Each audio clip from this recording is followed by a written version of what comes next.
नमस्कार मित्रों, ECS Supaul 520 YouTube channel पर आपका हार्दिक अभिनंदन है। नवोदय विद्यालय प्रवेश परीक्षा 2023 जो है काफ़ी नज़दीक आ गई है, तो इस वजह से जो है हम लोग उनका तैयारी भी पूरे जोर शोर से करेंगे। मैथ का जो क्वेश्चन है आपको लगातार मिलते रहता है। आज जो है मैं हिंदी के फिलहाल 5 महत्वपूर्ण प्रश्न लेकर के आया है, जो गद्यांश से लिया गया है और इनका अर्थ लिखना है। ठीक है, देखिए पहला जो क्वेश्चन है वो है अपरिहार्य शब्द का अर्थ क्या है। यहाँ देखिए, यहाँ लिखा हुआ है अपरिहार्य। अपरिहार्य देखिए क्या कहते हैं, कहाँ से आता है। जब भी किसी बड़े संस्थान में, बड़े विद्यालय में जब कोई आकस्मिक छुट्टी दी जाती है या कोई परीक्षा कैंसिल करना होता है, तो वहाँ पर जो है इन शब्द का प्रयोग जो है अधिकतर होता है। अपरिहार्य का अर्थ क्या होता है, तो अनावश्यक। देखिए यहाँ पे ऑप्शन में है अनावश्यक। अनावश्यक का मतलब होता है बिना किसी काम का।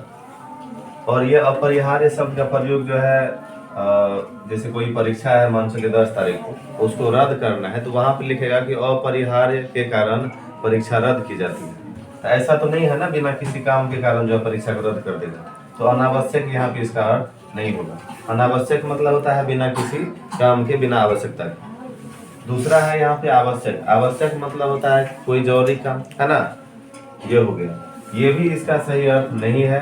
अगला है यहाँ पे सार्थक, मतलब होता है सही काम। सार्थक मतलब सही काम। और सबसे लास्ट में यहाँ पे देखिए क्या है, महत्वपूर्ण है। तो महत्वपूर्ण का मतलब क्या होता है, महत्वपूर्ण मतलब होता है इम्पोर्टेंट, जो बहुत ज्यादा जरूरी होता है। यहाँ पे हम लोग को खोजना है कि अपरिहार्य शब्द का क्या अर्थ है। तो देखिए, जब परीक्षा को कैंसिल करना है तो क्या बिना किसी काम का जो परीक्षा कैंसिल करेंगे, तो बिल्कुल नहीं करेंगे, किसी काम से ही करेंगे। तो उसको हम लोग बोलेंगे आवश्यक। इसका ऑप्शन बी जो है सही हो जाएगा, आवश्यक इसका मतलब हुआ। ठीक है। दूसरा जो क्वेश्चन है वो है बनाना से बनी संज्ञा क्या है। बनाना, जैसे हम लोग कोई चीज बनाते हैं तो क्या कहते हैं, उसका संज्ञा रूप कौन सा होगा, है ना। पार्ट्स ऑफ जो स्पीच होता है, भाषा के अंग, तो उसमें जो है संज्ञा प्रथम आते हैं। यहाँ जो बनाना है उससे कह रहा है कि संज्ञा कौन सा बनेगा। तो पहला जो है वो है बनाया, दूसरा है बनाकर, तीसरा है बनावट और चौथा है बनाए। अब देखिए यहाँ पे मैं आपको नियम बता देता हूँ। जैसे यहाँ पे बनाना है, उसी तरह से यहाँ पे अगर मान के चलिए लिखना रहेगा, है ना, लिखना रहेगा यहाँ पे, तो लिखना का क्या बनेगा। जैसे यहाँ पे बनाना शब्द से संज्ञा क्या बनेगा, लिखना से क्या बनेगा। तो यहाँ याद रखिएगा, ये जो लास्ट में जो वट लगा हुआ है, ये जो है संज्ञा का नियम है कि अगर जिस शब्द के अंत में वट लगा है तो अधिकतर वो क्या होता है, संज्ञा होता है। तो इसका सही उत्तर हो जाएगा बनावट। वहां पे है कि लिखना का जो है संज्ञा क्या होगा, तो उसका हो जाएगा लिखावट। अब होता है जैसे सजाना, तो सजाना का क्या हो जाएगा, सजावट। ठीक है, आगे बढ़ते हैं। तीसरा जो क्वेश्चन है वो है विष का अर्थ क्या है। विष, विष का क्या अर्थ है। तो हम लोग जानते हैं विष का अर्थ होता है जहर, जो कि यहाँ पे ऑप्शन डी में साफ साफ दिया हुआ है, इसमें कोई समस्या नहीं है। अगला है यहाँ पे देखिए, भारत का स्वर्ग किसे कहा जाता है। पूरे भारतवर्ष में सबसे सुंदर जो है जम्मू और कश्मीर को कहा जाता है। इसका सही उत्तर हो जाएगा जम्मू कश्मीर, जो कि आपको ऑप्शन ए में दिया गया है। अगला है अपहरण शब्द में कौन सा उपसर्ग है। अपहरण शब्द में कौन सा उपसर्ग है। तो यहाँ पे जो है दो चीज पढ़ना होता है हम लोग को, उपसर्ग और प्रत्यय। तो कोई शब्द है, उसके शुरुआत में जो कोई मूल शब्द लगा होता है उसको हम लोग कहते हैं उपसर्ग।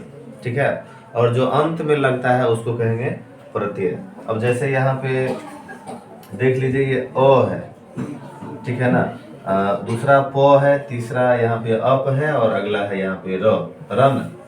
तो जैसे यहाँ पे अपहरण को हम लोग ध्यान से देखेंगे तो देखिए यहाँ पे हरण मतलब होता है हर ले जाना। हरण मतलब होता है हरण करना, किसी को हर के ले जाना। लेकिन यहाँ पे अप लगा हुआ है, मतलब अभी अभी हर के ले गया है। तो यहाँ पे इसका जो सही उत्तर हो जाएगा वो होगा सी। अपहरण उपसर्ग है, अप उपसर्ग। ठीक है, चलिए अगला देखते हैं। 6 नंबर क्वेश्चन है, वृक्ष का अर्थ बताइए। वृक्ष जो होता है ट्री, उसका अर्थ बताना है। यहाँ पे है रत्नाकर, ये तो किसी व्यक्ति का नाम है। अगला है वहाँ पे केसरी, ये भी नहीं होगा। यहाँ पे बच जाता है दो, तरु और गज। गज मतलब होता है हाथी, इसका हो जाएगा तरु। तरु का मतलब होता है पेड़ या वृक्ष। ठीक है। अगला जो क्वेश्चन है 7 नंबर का, उसमें है शहरी शब्द का विलोम शब्द क्या होता है। शहरी शब्द का विलोम क्या होता है। पहला है यहाँ पे देसी, है ना। शहरी का विलोम देसी होता, लेकिन देसी का खुद विलोम होता है विदेशी। तो हम लोग यहाँ पे जो विदेश में रहता है उसको विदेशी कहते हैं, और जो अपने देश में रहता है उसको देशी कहते हैं। तो देश में रहने का मतलब हुआ चाहे वो शहर में रहे या गांव में रहे, दोनों देश में हुआ, इसलिए हम लोग उसको देशी नहीं कहेंगे। दूसरा है ग्रामीण। ग्रामीण मतलब जो गांव में रहता है, यहाँ पे शहर है, दूसरा गांव है, तो यहाँ पे इसका जो है ग्रामीण ही हो जाएगा। ठीक है। जो गांव में रहता है उसको कहेंगे ग्रामीण। अगला है जो व्यक्ति उपकार न माने उसे क्या कहते हैं। जो व्यक्ति उपकार न माने उसे क्या कहते हैं। उपकार का मतलब होता है भलाई, किसी का भलाई करिए, अगर वो नहीं मानता है तो उसको क्या कहेंगे। तो ये अनेक शब्दों के बदले में एक शब्द होता है, उसको याद किए होंगे, उसका सही उत्तर होगा कृतज्ञ। अब चलिए थोड़ा इसको विस्तार से देखते हैं। उपकार का मतलब होता है भलाई। उपकार का मतलब होता है भलाई। तो आप किसी का भलाई करते हैं, अगर वो मान लेता है तो उसको हम लोग कहते हैं क्या, कृतज्ञ, है ना। जो किए गए उपकार को मान लेता है उसको कहते हैं कृतज्ञ, और जो किए गए उपकार को नहीं मानता है उसे कहेंगे कृतज्ञ। यह ऑप्शन ए इसका सही है।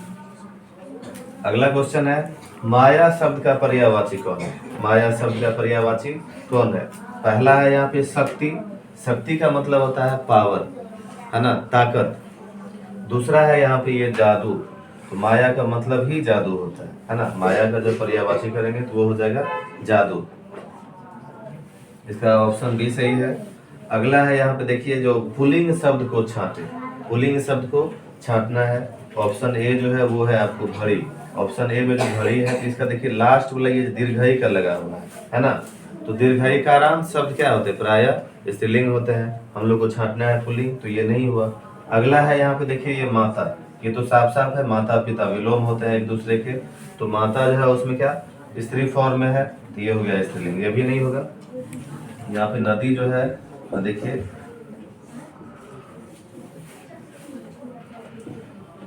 दीर्घईकारांत शब्द है, ये भी क्या कहते हैं, नहीं हुआ।